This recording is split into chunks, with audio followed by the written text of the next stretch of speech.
Ini menarik kalau udah mulai buka pernyataan dengan itu. Mari kita bahas juga soal moral, soal etika. Ini berkaitan dengan pencapresan ini ya. Ada dua fenomena itu. Satu fenomena tentang Anda sendiri yang saya juga mesti menjelaskan kiri kanan untuk karena orang mempertanyakan sikap Anda karena berkaitan dengan pernyataan Anda dengan LBP yang cocok jadi wakilnya Anies itu sampai sekarang saya pikir ini cuma bercandaan, ternyata serius banyak orang nangkapnya. Yang kedua, kita mau mulai dari mana? Dari Anda dulu deh, yang Anda dulu jelasin dulu. Soal fanatisme terus ya. Orang terus-menerus mengkaitkan saya sebagai pendukung Anies, pendukung AHY itu. Ya jelas aja karena saya nggak mendukung Jokowi, nggak mendukung Ganjar kan. Tapi bukan mendukung dalam pengertian jadi tim relawan, enggak. Saya mendukung setiap orang yang punya gagasan masuk di dalam wilayah politik. Jadi yang punya gagasan itu, AHY punya gagasan, Anies punya gagasan, maka saya dorong supaya masuk ke situ. Tapi bukan itu intinya. Intinya adalah supaya gagasannya AHY, gagasannya Anies atau dihadapkan langsung dengan gagasannya Ganjar kan. Karena itu dengan kata lain saya juga mendorong Ganjar datang ke dalam wilayah debat publik, di pers, di FNN supaya kita adu gagasan, bukan adu jual spanduk. Itu masa lampau lah. Ngapain spanduk ada di mana-mana tapi gagasannya kita nggak tahu. Jadi itu konteksnya. Lalu pada waktu seminar dengan FNN, orang bertanya tuh siapa yang layak jadi wapres. Saya nggak peduli mau siapa jadi wapres, nggak urusan saya. Cuman saya uji, Anies memberi syarat wapres itu ABC. Lalu kita uji siapa yang mampu, itu nggak ada yang mampu. Maka saya sodorkan, kalau parameternya adalah kemampuan menambah elektabilitas dari wilayah non-muslim, kan mesti begitu pengertiannya, karena Anies wilayah muslim. Maka LBP itu, kenapa? Karena LBP datang dari wilayah yang bukan wilayah Anies tuh, jadi nambah. Kalau syarat kedua Anies adalah yang mampu untuk menertibkan kasakusuk, bahkan saya pakai bajingan-bajingan pegundal di DPR, ya Pak Luhut, karena Pak Luhut tuh ngerti permainan koboi-koboyan di DPR, terpenuhi yang kedua. Yang ketiga, kalau Anies mensyaratkan wakil presidennya mampu untuk mengelola pemerintahan secara birokratik, yuntok teknokratik, pasti cuma Pak Luhut, karena Pak Luhut berhasil menyelesaikan banyak soal tuh sehingga dapat banyak penugasan dari Pak Jokowi. Kan itu masuk akal kan. Lalu orang marah saya tuh, marahin FN. Kok Rocky Gerung pro Luhut? Lo bukan saya pro Luhut, Anies parameternya hanya ada pada Luhut. Kan gitu. Jadi ini orang-orang ini yang otaknya dangkal juga jadi fanatik pada Anies tuh, lalu musuhin saya tuh. Padahal saya justru menguji parameter itu. Lain kalau dikatakan kan AHY bisa. Lalu saya bilang iya, AHY juga saya dorong, tetapi di dalam parameter Anies AHY nggak masuk. Kenapa? AHY nggak punya pengalaman teknokratik, belum pernah memerintah tuh. Jadi orang marah ke saya, yuk Anies yang bikin kok kriterianya. Nah, kalau sekarang misalnya saya bilang oke, AHY nggak bisa, berarti siapa yang punya pengalaman pemerintahan? Gibran. Sekarang saya bilang tuh, Anies ambil Gibran aja wakil presidennya kan. Kan dia Gibran punya pengalaman jadi wali kota. Nanti orang marah lagi ke saya kan. Jadi itu namanya orang udah masuk pada fanatisme tuh. Padahal kita ingin supaya politik ditumbuhkan dengan parameter-parameter akademis. Kalau misalnya kita uji sekarang tuh, Gibran masuk kriteria ketiga dari Anies, punya pengalaman pemerintahan.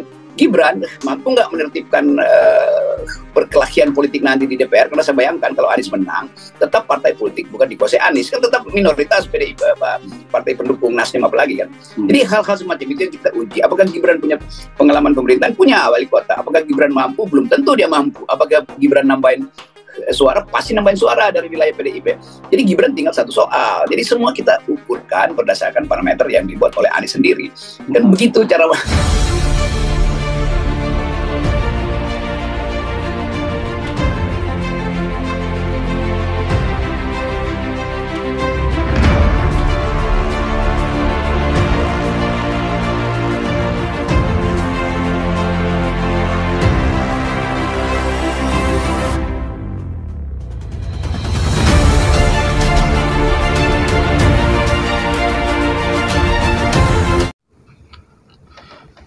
Bismillahirrahmanirrahim. Assalamualaikum warahmatullahi wabarakatuh.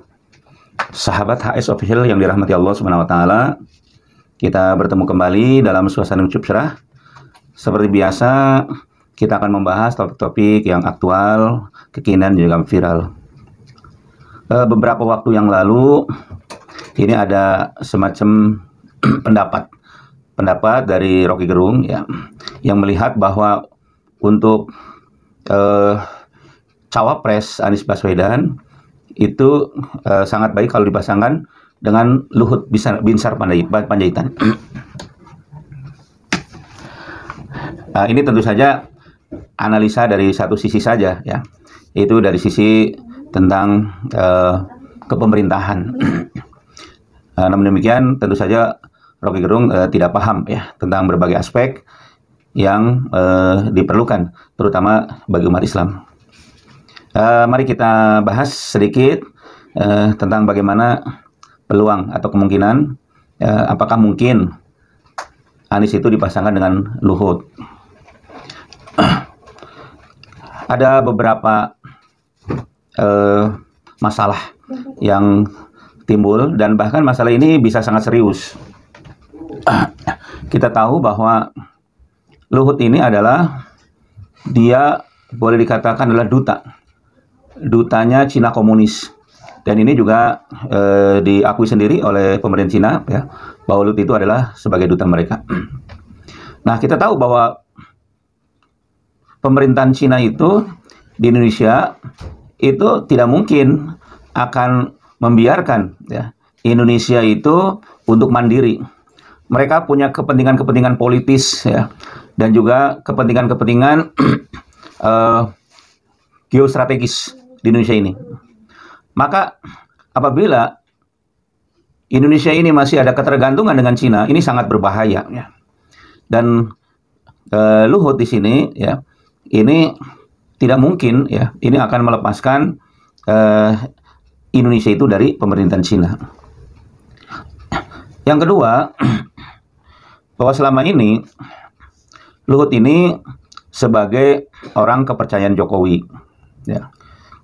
Saking percayanya Jokowi ini kepada Luhut, ini sampai Luhut ini menjabat 27 jabatan, luar biasa gitu. Nah, artinya apa?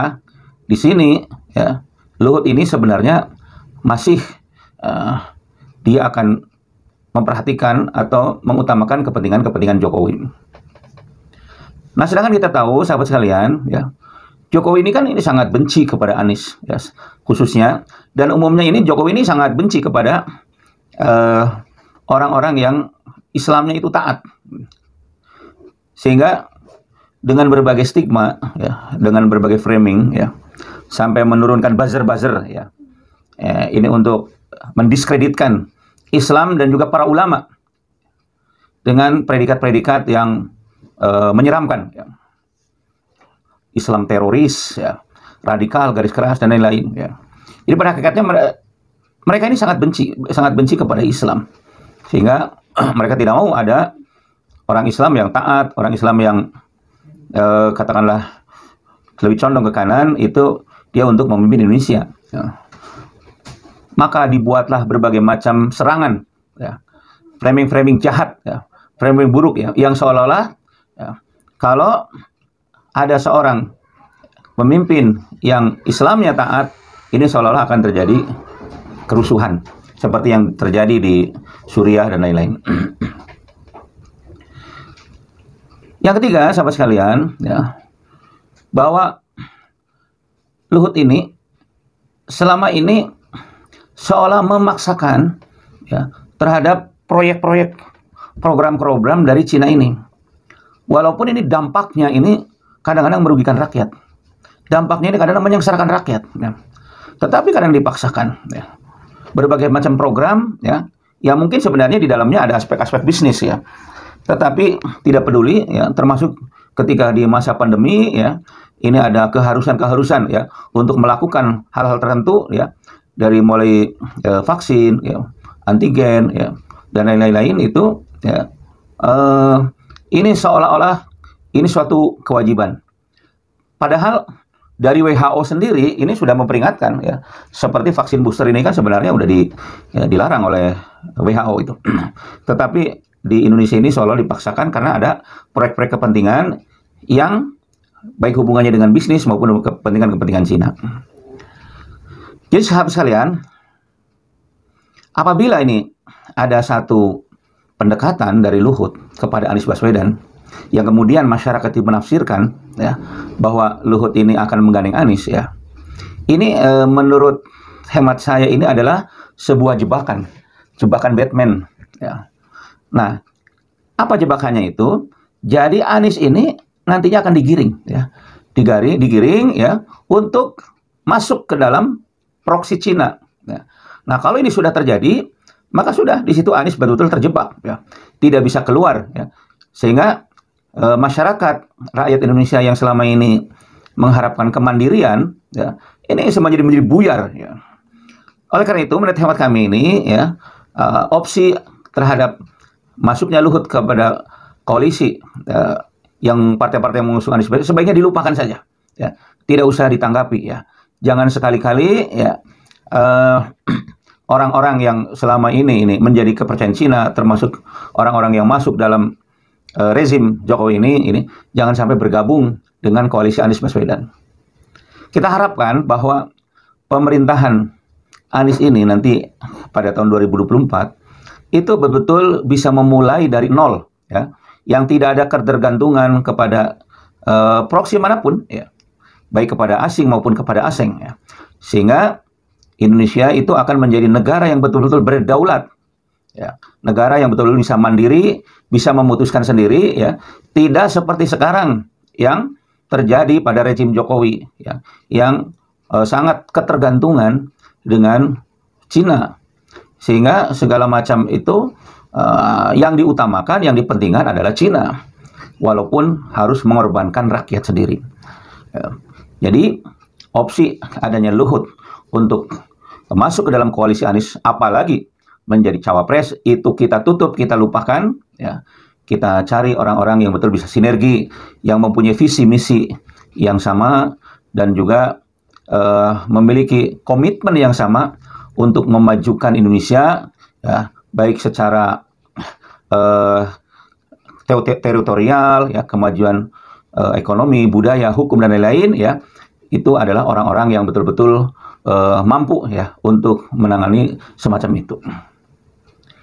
Sekian saja, terima kasih sahabat sekalian, ya. Kita tunggu perkembangan politik berikutnya. Sepertinya politik ini sangat dinamis, ya. Nah, sekarang ini masalah cawapres belum diputuskan, ya. Ya, mungkin masih tarik ulur, ya, dengan berbagai macam kepentingan.